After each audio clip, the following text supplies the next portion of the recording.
Bienvenue sur le podcast du raisin et des papilles, le podcast qui vous parle du vin et de l'art de vivre en Alsace. Le bon vin, celui que tu bois avec tes copains, celui qui te donne des émotions. Vous aurez aussi nos coups de gueule et nos coups de cœur.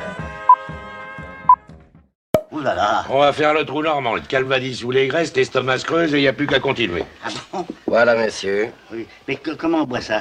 Du sec.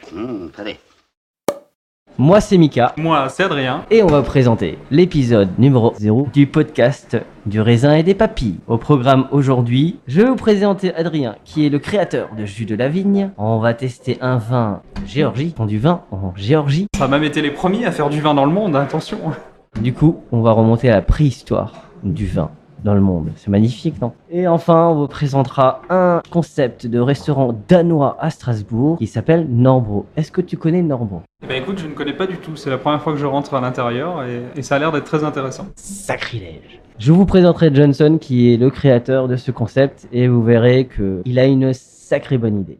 Pour commencer ce podcast, je vais vous présenter mon acolyte, puisque mon acolyte a une petite connaissance dans le vin et en plus c'est un entrepreneur dans le vin. Il propose des box que vous pouvez acheter tous les mois et vous aurez du vin. Alors il vous expliquera mieux.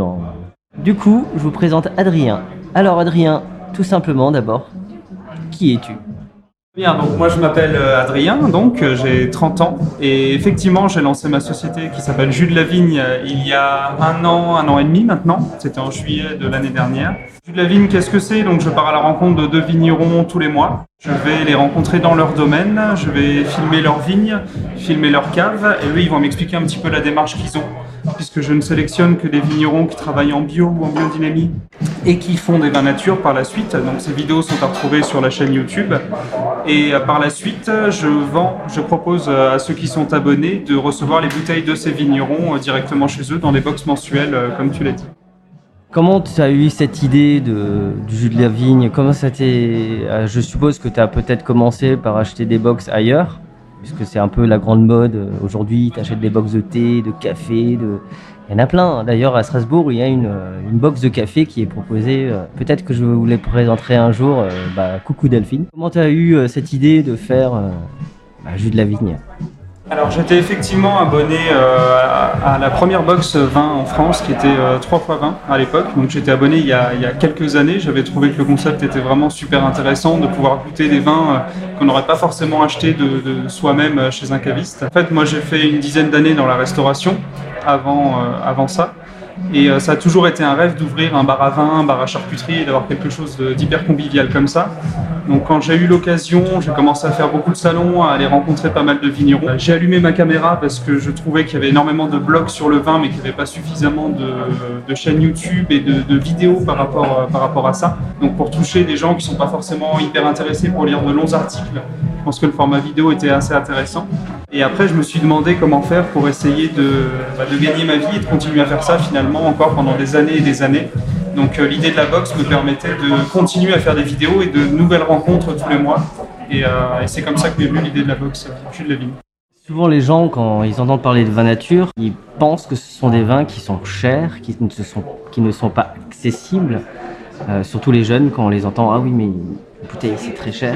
Comment est-ce que toi tu pourrais convaincre un jeune qui aime bien boire mais qui n'a pas beaucoup de moyens, ou pas forcément un jeune, des gens qui n'ont pas beaucoup de moyens mais qui aiment bien boire quand même, pour justement éviter qu'ils achètent leur vin en grande distribution? Parce que le but, et le but de podcast aussi, c'est qu'on mette en avant les vignerons, les cavistes, etc. Il y a plein de cavistes à Strasbourg et en Alsace qui sont louables.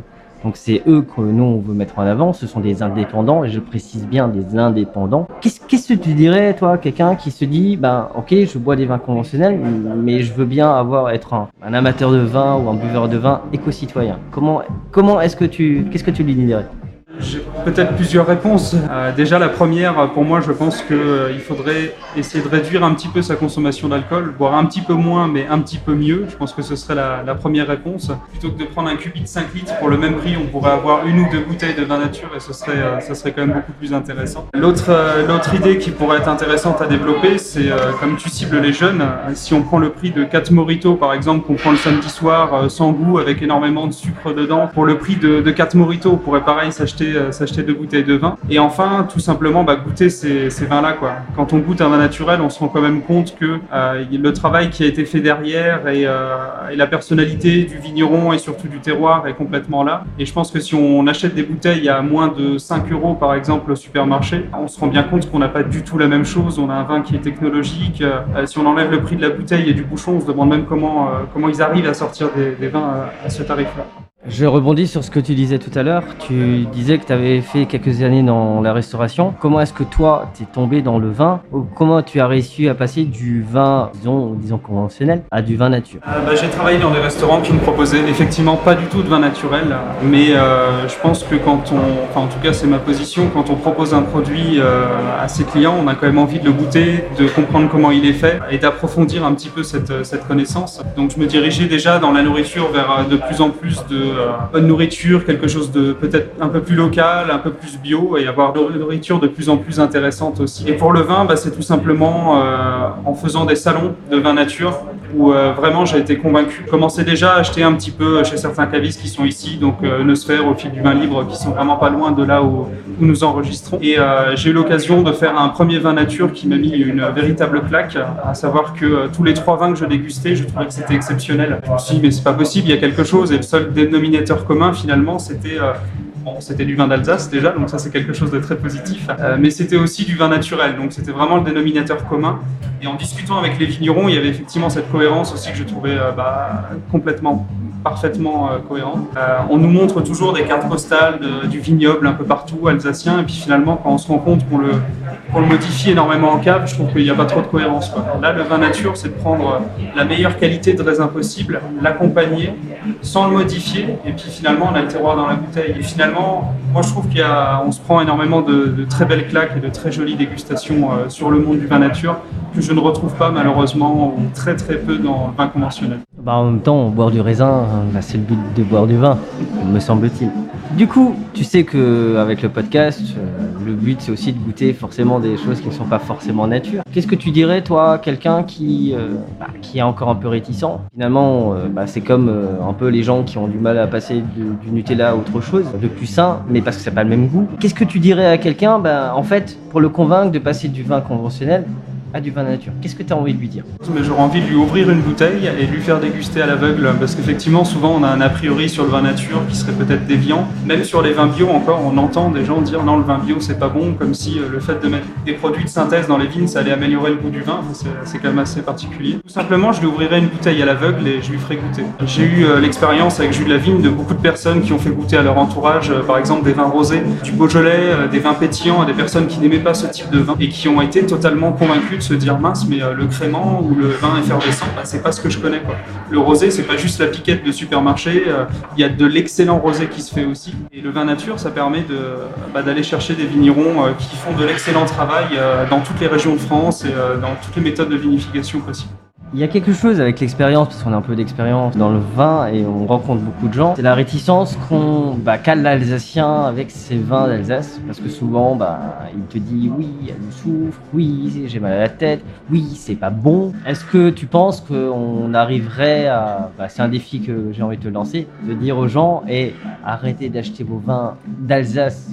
Alors les autres aussi, mais surtout les vins d'Alsace supermarché, parce que si vous prenez la ligne de train qui va de Strasbourg en passant par Molsheim jusqu'à Sélestat, vous passez à Dambach et Pfig. Et Pfig, vous sortez, vous marchez 5 minutes et vous avez Ostertag, qui est pour moi l'un des papes du vin d'Alsace. Continuez à Dambach, vous avez Florian, Beck-Hardweg, que moi j'appelle Panoramix parce que le type est frappadingue. Mais c'est un bon fou, moi j'aime bien les bons fous. Qu'est-ce que tu as envie de... Est-ce que tu pourrais convaincre toi les gens? Quelle est ton opinion surtout sur les vins d'Alsace? Je pense que effectivement l'Alsace a eu par le passé une très mauvaise image, comme tu disais, de vins qui donnent mal à la tête, de vins qui sont trop sulfités et de vins qui sont trop sucrés. C'est vrai que j'ai travaillé pas mal d'années en région d'Île-de-France. La plupart du temps, quand je disais que je rentrais en Alsace, on me disait tiens, ramène-moi une bouteille de Gewürztraminer vendange tardive. Et l'Alsace, ce n'est pas que ça, et ce n'est pas que du sucre, et loin de là. Il y a d'excellents vins secs, les meilleurs du monde selon pas mal de gens, dont moi forcément. Mais oui, il y Il y a une très belle diversité aussi. Je pense que l'Alsace a une carte à jouer sur sa grande diversité des sols. Pas juste proposer, tiens, on fait du Riesling, du Pinot Gris. Le Riesling, quand il est à Dambach-la-Ville, ce que tu disais, ou quand il est un peu plus au nord du côté de Marlenheim, on a des goûts qui sont complètement différents dus au type de sol. Et je pense que c'est plutôt là-dessus, sur ces lieux dits, qu'il faut jouer, sur cette diversité. Et les vins nature permettent justement d'éviter de tomber un petit peu dans cette monotonie du Riesling qu'on attend, qu'on connaît parfaitement et qui a été travaillé pour donner un Riesling un peu technique. Où aimes-tu boire un verre à Strasbourg ou en Alsace ou est-ce que tu aimes bien manger? Est-ce que voilà, il y a un petit couple qui veut faire un petit repas en amoureux? Qu'est-ce que tu leur conseillerais comme restaurant sur Strasbourg et pourquoi tu aimes bien manger dans ces endroits-là? Tu disais que tu achetais tes vins à une osphère et au fil du vin libre. Salut Jean, salut Benoît. Mais est-ce que tu vas chez d'autres cavistes en Alsace? Moi par exemple, alors j'en ai mon idée, il y en a un que j'aime beaucoup et particulièrement, mais qui se trouve à Kehl, à l'entrée de Kehl. Vous avez un fou, ouais encore un fou, mais il y a beaucoup de fous dans le vin nature, qui est Vinoteca. Donc François, il va vous proposer des milliers de bouteilles du monde entier. Et en revenant à la question, tu aimes manger où et tu aimes boire où ou manger à Strasbourg? François de la Vinoteca Maxima, que j'apprécie beaucoup également, qui a surtout des vins qu'on ne trouve pas partout, puisqu'il a des vins du monde entier. Il va chercher des bouteilles dans d'autres pays, donc c'est super intéressant pour sortir un petit peu du cadre habituel. Sinon, là où j'aime bien boire, on a le Garde-Fou, qui évidemment a une ambiance aussi hyper sympa, très conviviale, une très belle carte de vin au verre aussi, beaucoup de Magnum, pas mal de bières aussi, donc ça j'aime beaucoup. Le Café des Sports est un petit peu dans ce même esprit aussi, c'est-à-dire on se prend pas la tête, on déguste des bons produits, que ce soit à boire ou à manger. Et tout à l'heure, tu parlais du Pont Corbeau, effectivement, en termes de carte des vins en restaurant. Je pense qu'on ne peut pas battre le Pont Corbeau qui a des références exceptionnelles, énormes, avec maintenant la fille qui a repris et qui s'y connaît parfaitement bien aussi.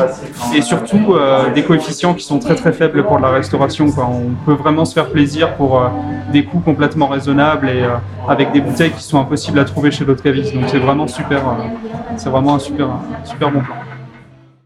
Merci Adrien. Alors Adrien, il est en face de moi. Il a les yeux qui pétillent, il a là sa moustache qui frétille. Donc voilà pourquoi je l'ai choisi, tout simplement parce que tu sais et ça se sent que c'est un passionné. Voilà, j'espère qu'on arrivera au fur et à mesure des épisodes de ce podcast à vous convaincre de pousser la porte des cavistes, de pousser la porte des vignerons tout simplement. Alors il y a plusieurs cavistes que vous allez rencontrer au fur et à mesure des épisodes. Alors je vais certainement en oublier, mais je vais en citer certains. Vous allez avoir la cave en tournée avec Nicolas, la vinoterie qui est à la Vonsenau avec Maxime. Vous allez avoir le Café des Sports, Xavier, Geoffrey, Marianne et Géraud un Cantalou. Oui, c'est très compliqué à prononcer, c'est un Cantalou. Donc lui c'est un Auvergnat et elle c'est une Alsacienne. Et ils ont fait un petit gloubi-boulga, comme on dit, assez sympa. Donc on va vous présenter également, alors lui j'y tiens assez parce que c'est un de mes cavistes préférés, qui se trouve à Kehl, à l'entrée de Kehl, juste en face du tram, donc vous avez même pas besoin de porter beaucoup très lourd du centre-ville, ça vous emmène directement. C'est François et Vinoteca qui a notamment, alors il a beaucoup de vins, il a des vins français, mais il a surtout des vins allemands, autrichiens, canadiens, australiens, slovènes, géorgiens. J'arrête là parce que la liste est encore un peu longue. C'est pour ça que j'ai eu envie de créer ce podcast pour vous faire saliver d'envie et que vous poussiez les bonnes portes. On va passer à la dégustation. Oh là là là là là. Un petit vin géorgien.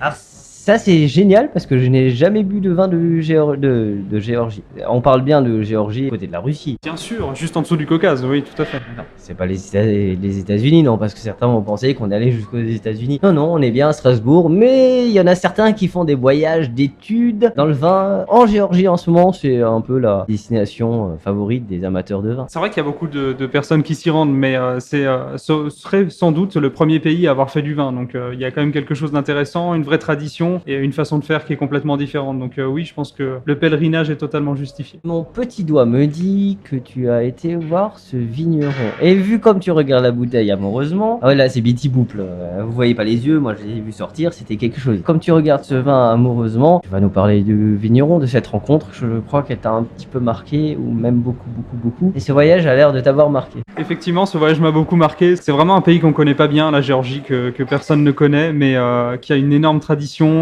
qui a ce peuple géorgien qui est hyper sympathique. Donc il y aurait vraiment énormément de choses à dire là-dessus. Donc pourquoi j'ai choisi cette bouteille de Yago, donc Bitarishvili, il est situé en fait au centre de la Géorgie, dans une région qui est pas trop connue pour son vin. En fait, c'est parce que c'est le premier vigneron à avoir travaillé en agriculture biologique en Géorgie en 1998 et ça a été le premier à être certifié en 2005. Donc il faut savoir qu'en Géorgie, il y a un petit peu tout le monde qui fait son vin. Tu vas dans n'importe quelle famille, ils t'invitent à manger, ils te sortent leur bouteille en plastique et ils font tous leur vin en méthode traditionnelle. Finalement, le fait de le mettre en bouteille et de le vendre, c'est pas quelque chose qui est inné chez eux.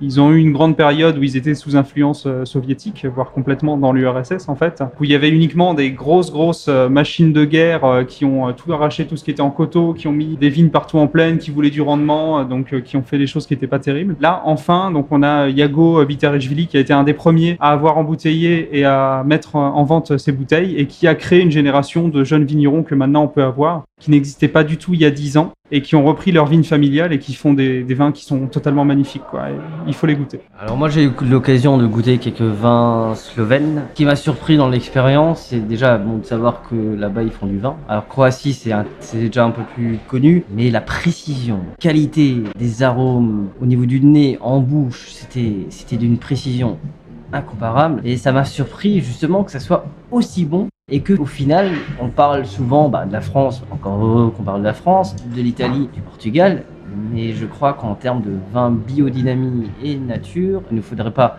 s'inquiéter de l'arrivée des vins de l'Est qui sont quand même visiblement de grande qualité. Je pense que toi, comme moi, on est un petit peu chauvin, on adore les vins d'Alsace et on adore les vins français aussi. Néanmoins, effectivement, comme tu le dis, c'est super intéressant de s'ouvrir et d'aller goûter ce qui se fait ailleurs parce qu'ils arrivent à faire des choses qui sont magnifiques. Ils sont, pour certains, un petit peu trop inspirés du modèle français justement et du modèle un petit peu boisé, super bordelais, où on allait importer les cépages finalement Cabernet Sauvignon et mettre du Chardonnay partout, qui a très peu d'intérêt. Et il y a un renouveau dans ces pays-là qui ont une vraie identité, qui ont des cépages, qui ont une histoire à raconter. Et c'est vers ces vignerons-là qu'effectivement il faut se tourner. C'est ces vignerons-là qui viendront pas faire concurrence à la France, mais qui viendront apporter une diversité qui est hyper intéressante et qui va pousser tout le monde à faire mieux, quoi. On parle et si on se mettait à déguster. Alors, pour la petite histoire, ça fait 3/4 d'heure que la bouteille est à côté de nous, en train d'aérer, de s'oxygéner. Oui, parce que là, je fais un petit coucou à Binous USA. Alors, Binous USA, vous aurez aussi un lien. C'est un podcast sur la bière. Eux, ils l'ouvrent en direct, donc vous entendez le chut pour ouvrir la bière. Nous, on peut pas ça. Voilà, c'est un peu ça. Donc ça, c'est un britage fait maison. C'est magnifique. Du coup, voilà, on va goûter, on va servir. Alors, je précise, c'est Yago, c'est l'année 2017. Exactement, et du cépage Chinuri, donc qui est le cépage emblématique de sa région et qu'on trouve uniquement dans cette région-là, quoi. La Géorgie a plus de 500 cépages autochtones, donc il y a énormément de diversité. Le Chinuri est le cépage emblématique de cette région.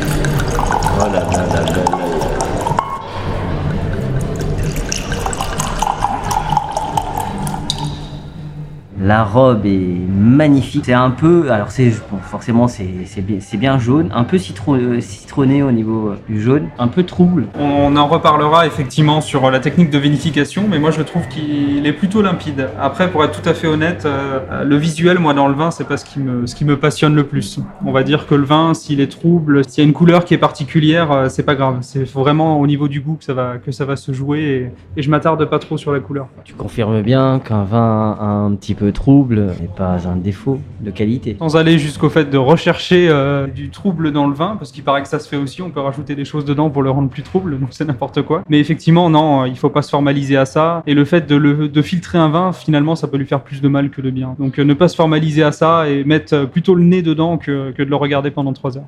Nous levons notre verre à cette nouvelle aventure. On boit à votre santé. Nous, en tout cas, on boit peu, mais on boit du bon. On fait toujours tourner le petit verre, histoire d'oxygéner bien le vin, de façon que les arômes imprègnent les parois de votre verre. Et puis, forcément, l'étape numéro 2, c'est le nez. C'est un premier signe qui vous dit si le vin vous plaît ou pas. Entre le nez et la bouche, forcément, il y a parfois et souvent des différences. Les arômes que vous sentez par le nez, vous ne les aurez pas forcément en bouche et vice versa. C'est ça qui est magnifique. Alors tous les gens qui ont un petit peu peur, alors ça je le dis parce qu'on a tous commencé comme ça, oui mais j'y connais rien en arôme, machin, c'est pas grave, un nez ça se travaille. La différence entre un enfant et un adulte, est-ce que tu sais ce que c'est Bah, un enfant n'a pas le droit de boire du vin déjà, et c'est bien dommage pour lui. Hormis celui-là. Non, vas-y, dis-moi. Une fois qu'on est adulte, on arrête de développer nos sens. Puisque quand on est petit, on vous fait tout goûter, on n'a pas envie, mais tu goûtes quand même. Ah oui, et ça crée la palette d'odeurs, des sens. Sauf qu'une fois qu'on est adulte, on arrête totalement de développer nos sens. Du coup, ce qui a fait qu'aujourd'hui, quand certains boivent du café, ils ne sentent pas les arômes. Non seulement le café est en capsule ou en dosette, donc de toute façon le café est écrasé et du coup, forcément, il n'a pas d'arôme. Mais c'est pareil pour le thé. Aujourd'hui, vous demandez à des gens de sortir les arômes du thé. Vous avez dans les yeux, c'est un stress, ils vous sortent le drapeau blanc, il y a les yeux qui pétillent. Du coup, quand on commence à apprécier le vin, et si jamais vous avez parfois tendance à vouloir goûter du vin et vous n'osez pas dire ce qu'il y a, c'est pas grave. C'est ce que vous sentez qui est important et ce sont vos émotions qui doivent être importantes. Donc, le nez va ouvrir la première porte de l'émotion. La bouche, après, forcément, fera le reste. Je comprends mieux pourquoi, lors de certaines dégustations, du coup, ça nous rappelle beaucoup plus des souvenirs d'enfance que des souvenirs d'il y a quelques années. Je comprends beaucoup mieux ça. On va passer à la dégustation parce qu'on parle beaucoup, mais on boit aussi.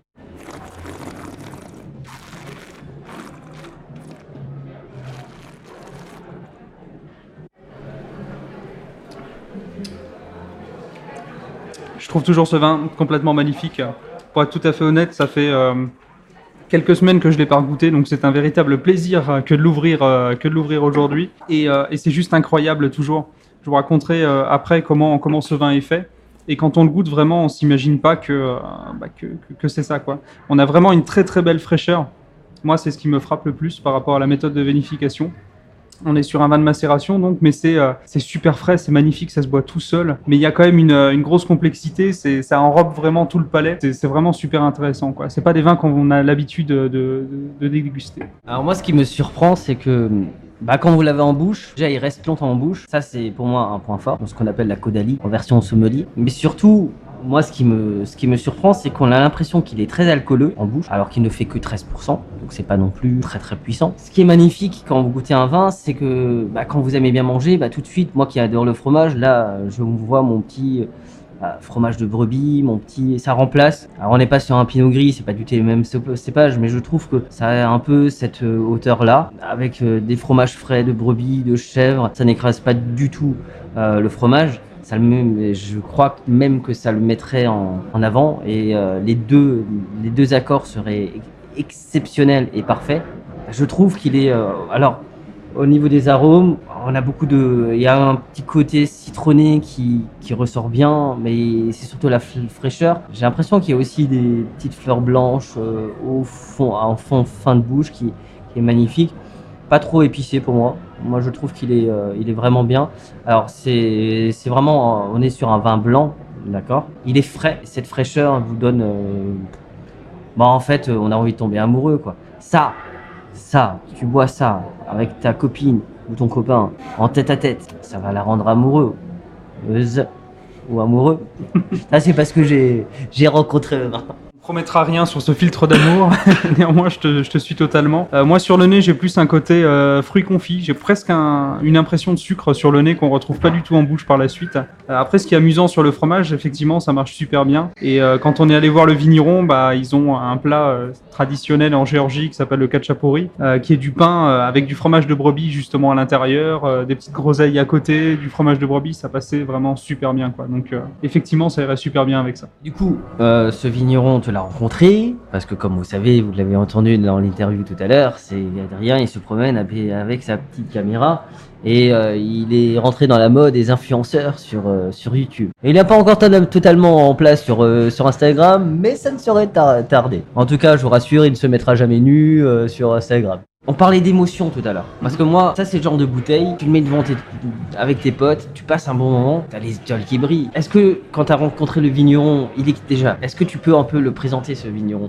Déjà, comment j'ai choisi ce vigneron? Donc effectivement, comme je te disais, il y avait cette histoire du fait que c'était le premier à organiser un salon des vins nature, le premier à être passé en agriculture biologique. Mais en fait, je suis arrivé en Géorgie, je suis allé dans la capitale et j'ai essayé de goûter le maximum de vins naturels possible, donc d'aller faire le tour des bars à vin qu'il y avait à Tbilissi. Et je suis tombé amoureux comme ça d'une dizaine de bouteilles, donc j'ai essayé de rencontrer chacun des vignerons. Et je suis tombé sur cette personne-là qui revenait d'un salon, donc qui avait atterri la veille au soir et qui a bien voulu quand même me recevoir chez lui. Donc c'est un domaine qui est magnifique, complètement dans la campagne, forcément, c'est ce qu'on attend aussi. Avec des pergolas partout, donc il y a vraiment le vin qui imprègne son domaine énormément. Sa femme qui ramène à manger, donc qui fait également du vin, et c'est la première femme à avoir fait du vin en Géorgie.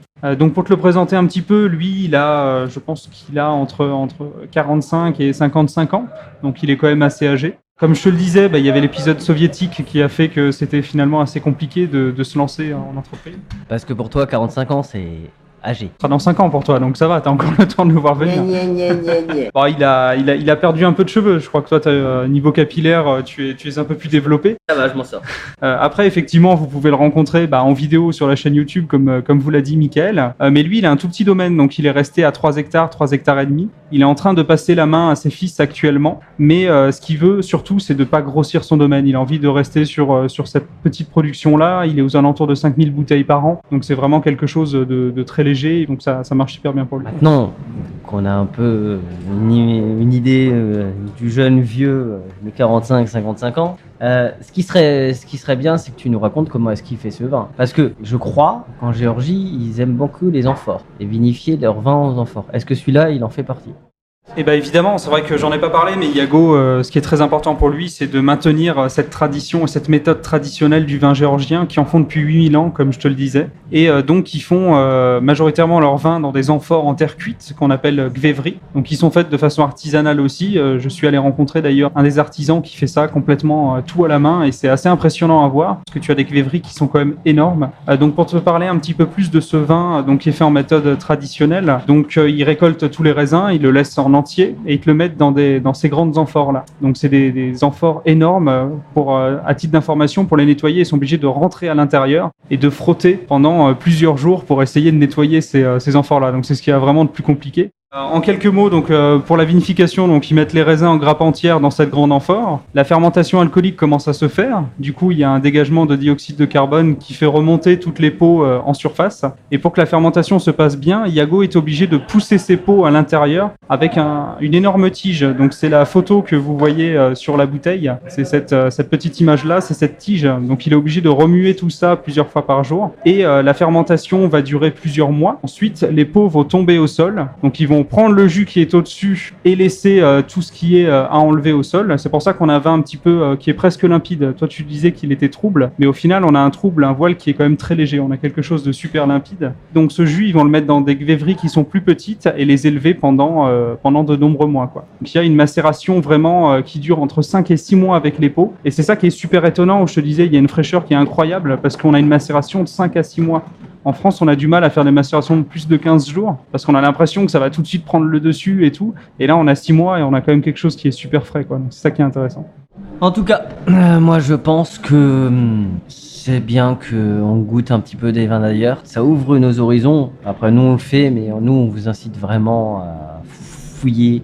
Allez chez les petits cavistes, un peu comme autrefois quand vous allez chez l'épicier ou chez le bibliothécaire à l'époque où vous cherchiez des vieux livres. Mais c'est un peu ça, c'est vraiment chercher, faites-vous plaisir, achetez peut-être moins de vin, mais plus de vin de qualité, vous en dépenserez moins, et puis en plus, pour votre santé, c'est pas négligeable non plus. Parce que nous, on a un leitmotiv, c'est boire toujours moins mais mieux. Le but est là. En plus, comme dirait Pierre Rabhi, vous faites aussi votre part parce que non seulement vous soutenez un vigneron indépendant, mais en plus, vous faites aussi un geste écologique puisque ce sont des vins nature.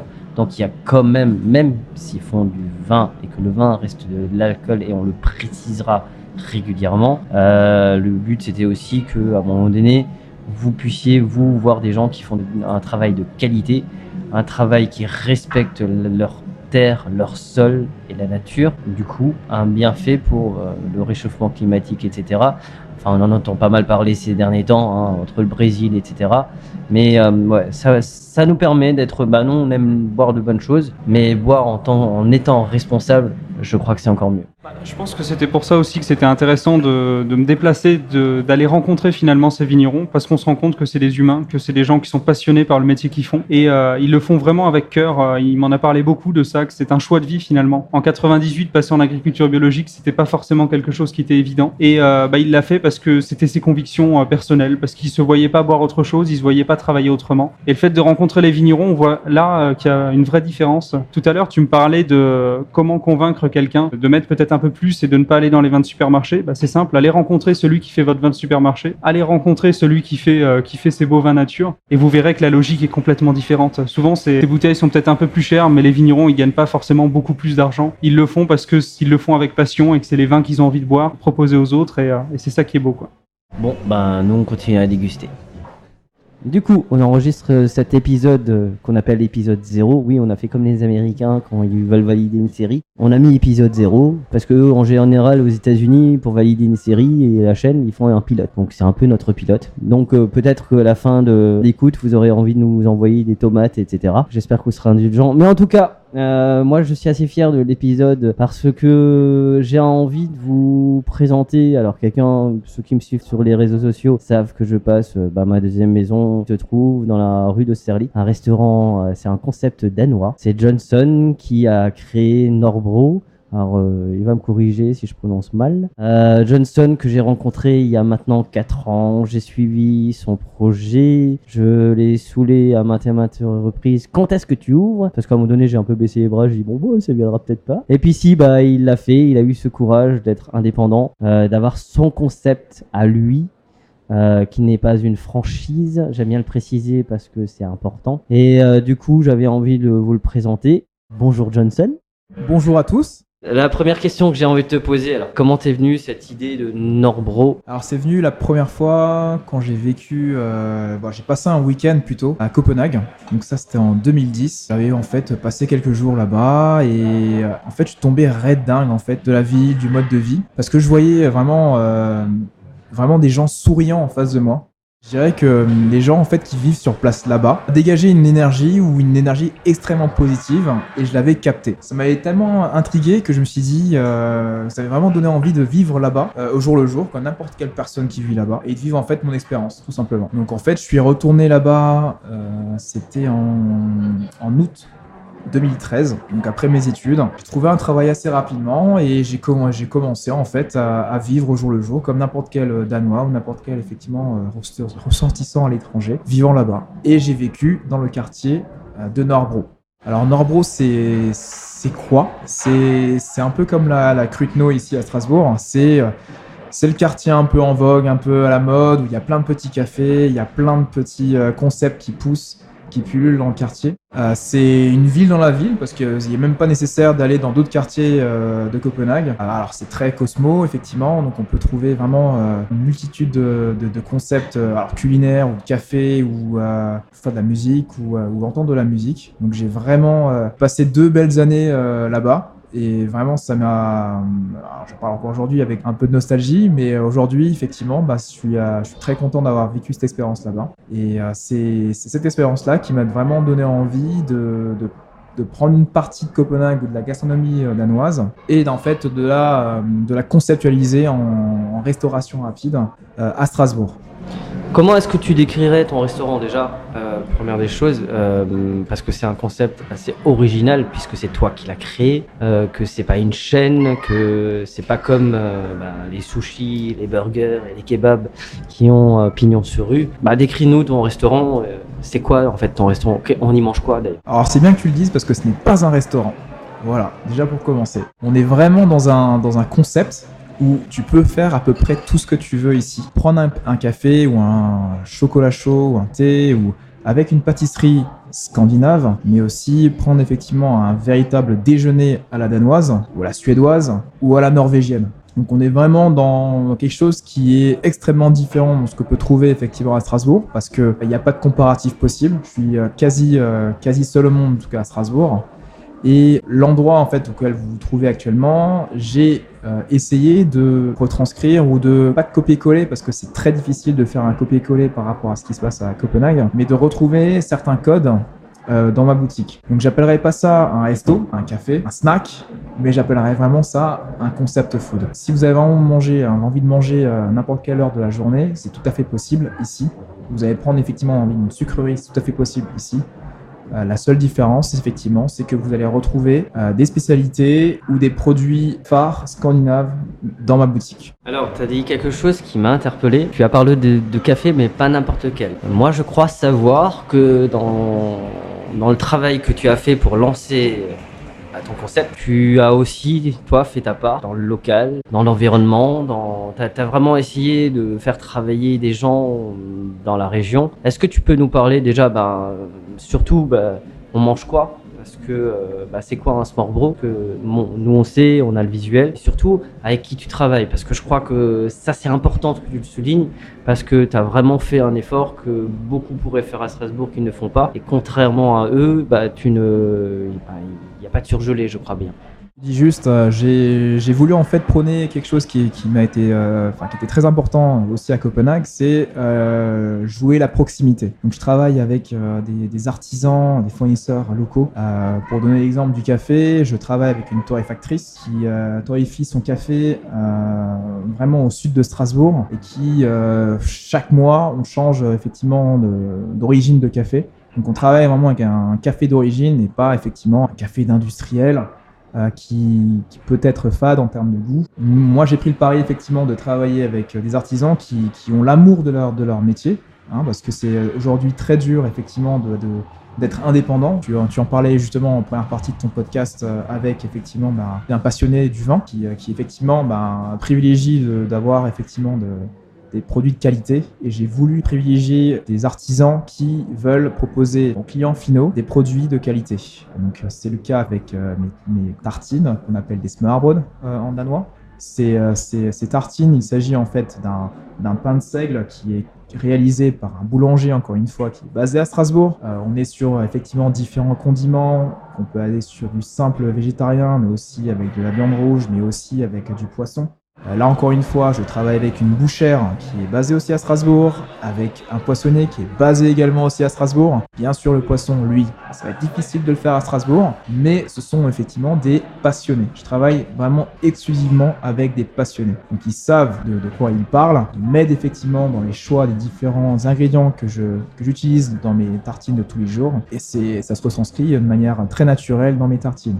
Donc les clients qui passent effectivement en boutique le sentent tout de suite dès les premières bouchées. Alors effectivement, c'est un produit qui est différent, donc ils ont bien sûr besoin de se rassurer avec des produits qu'ils ont l'habitude de consommer. Donc c'est pour ça que je n'ai pas voulu, par exemple, démarrer avec une tartine qui est le produit phare au Danemark, qui est la tartine au hareng. Alors je sais qu'en Alsace on peut aimer le hareng, mais ça peut en freiner plus d'un. C'est aussi très difficile pour moi de dire voilà, c'est facile, je vais prendre des recettes qui marchent là-bas, je vais les copier, je vais les faire ici. Non.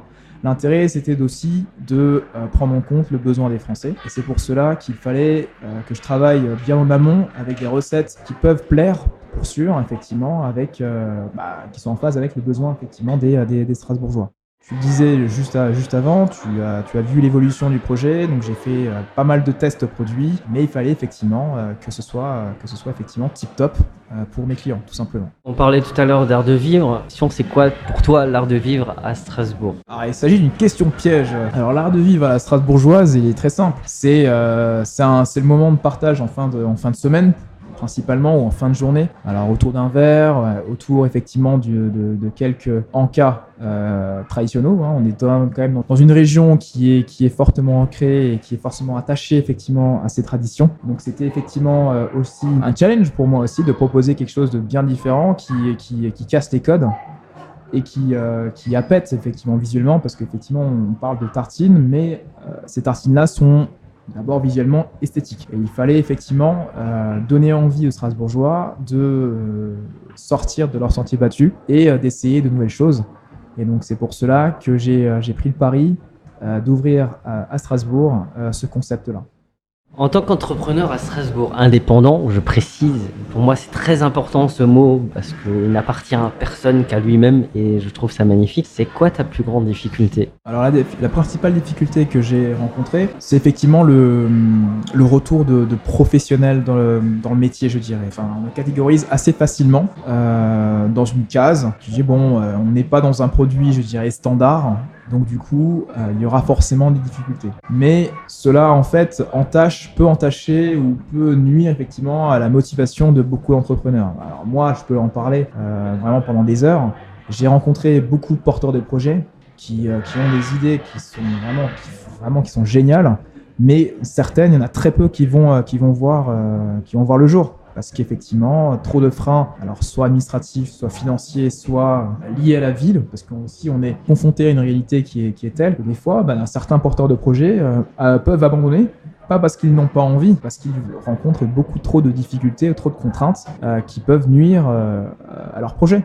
Donc c'est une réalité, je dirais, on m'a souvent dit que être entrepreneur, c'est avant tout être obstiné. Et c'est pour cela que malgré les nombreux freins que j'ai eus aussi, je ne vais pas le cacher, j'ai bien galéré pour avant d'ouvrir effectivement cette boutique-là. Voilà, si ce message peut effectivement être adressé à certains entrepreneurs ou porteurs de projets, il faut pas abandonner.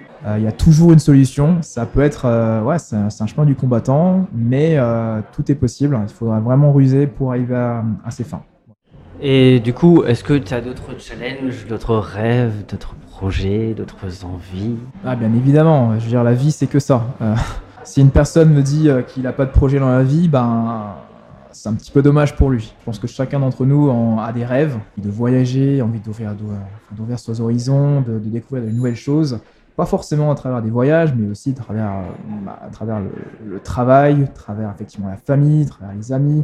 Faut effectivement ne pas être obtus, accepter le partage, apprendre énormément d'autrui. C'est ça aussi qui m'a permis effectivement aujourd'hui. Voilà, je suis pas danois, je le serai jamais, je veux pas l'être. Mais je suis vraiment un amoureux effectivement de ce pays. Mon intérêt, c'est pas d'être un spécialiste, d'être le numéro 1 danois, je dirais, à Strasbourg. C'est pas mon leitmotiv, clairement pas. Mon intérêt, c'est de partager effectivement mon amour entre guillemets par rapport à la Scandinavie, mais aussi de transmettre ça à des clients qui quand ils rentrent, effectivement, se disent « Ah, je voudrais bien aller à Copenhague ». Dans ce cas-là, j'en discute avec eux de manière ouverte. D'autres, au contraire, ont déjà effectivement eu la chance effectivement d'y aller. Et dans ce cas-là, on partage effectivement leur expérience. C'est ça. Pour moi, c'est avoir des projets, avoir des rêves et surtout les partager par la suite. Quelque chose me dit que tu vas finir ta vie à Copenhague. Absolument pas. Sinon, j'y serais encore actuellement. Je trouve qu'effectivement, c'était une importante étape de ma vie. Mais de là à me dire, je vais y retourner pour y vivre, je n'en sais rien. Ça se trouve oui, ça se trouve non. C'est pas, je me ferme pas les portes. Voilà, le monde est assez large pour effectivement trouver d'autres choses, découvrir d'autres choses. Ça se trouve, je serai en Amérique du Sud. Ça se trouve, je serai en Afrique. Ça se trouve, je serai en Asie. Ça se trouve, je serai ailleurs. Mais effectivement, j'ai démarré par le nordique, ça peut se finir par l'africain, l'américain. Pour l'instant, je me sens bien, effectivement, je baigne effectivement dans cette culture scandinave. Mais de là à me dire, je vais y retourner, y vivre, j'en sais rien. Et avant de conclure, est-ce que tu peux nous donner un peu les lieux où tu aimes bien aller boire un verre, où tu aimes bien aller manger à Strasbourg ou en Alsace, ou finalement l'Alsace c'est pas que Strasbourg? Mes endroits préférés, j'en ai pas vraiment. J'adore butiner, découvrir de nouvelles choses. Alors je suis pas comme un Strasbourgeois, je dirais, qui a ses habitudes, qui ne veut pas effectivement y déroger. Au contraire, il y a quelque chose qui va me sauter aux yeux, ça va me donner envie d'y aller, de tester. Et voilà, je donnerai pas un top 3 de mes adresses parce que j'en ai pas. Alors, je suis quelqu'un qui aime beaucoup voyager, donc je peux vous dire que même à l'étranger, je peux pas vous dire mes endroits phares, ou même à Copenhague, je peux pas vous dire effectivement ce que j'ai adoré le plus. C'est pas vrai, parce que franchement, ce serait biaiser un petit peu mon jugement. Ce que je peux dire, c'est qu'il y a des endroits super à Strasbourg, et il y en aura d'autres qui vont ouvrir. Il faut vraiment se dire qu'on a une chance d'être à Strasbourg, parce qu'effectivement, on a quand même un certain dynamisme. Des nouveaux concepts qui ouvrent, parce qu'on n'est pas non plus effectivement sur de la tarte flambée et sur d'un bretzel. On est vraiment sur des concepts qui donnent vraiment la chance à chaque Strasbourgeois de pouvoir effectivement tester de nouvelles choses de manière continue, et je trouve ça super. Merci Johnson. Alors moi je vous conseille vivement, vraiment, pousser l'apport de Norbro. Alors où on dit qu'on consomme trop industriel, etc. Là vous avez vraiment un produit de qualité. Le pain est fait par un boulanger indépendant. Vous avez un poissonnier, vous avez un boucher. Tout est fait maison, ça c'est très important. En plus vous pouvez voir vos jus de fruits qui sont pressés à la minute. Le café, et forcément de Balzac. Salut Daniel. Donc vraiment c'était important pour moi de vous présenter Johnson, déjà parce que je l'ai toujours soutenu et que je le soutiendrai, que c'est un ami. Donc voilà, merci à toi de nous avoir accueillis pour ce premier. On sait pas où ça va nous mener, mais en tout cas on y est bien. Merci Adrien. Merci Mickaël, merci Johnson. Merci Mickaël, merci à tous. Nous, on n'a pas de Pat Le Guen, on a Alexis qui était derrière les platines pour faire ça. Alors c'était le premier, je ne sais pas ce que ça rendra, mais on l'a fait avec plaisir, de façon artisanale, c'est magnifique ce mot, de façon indépendante, ce mot aussi on y tient assez. En tout cas, rendez-vous le mois prochain pour l'épisode numéro 1.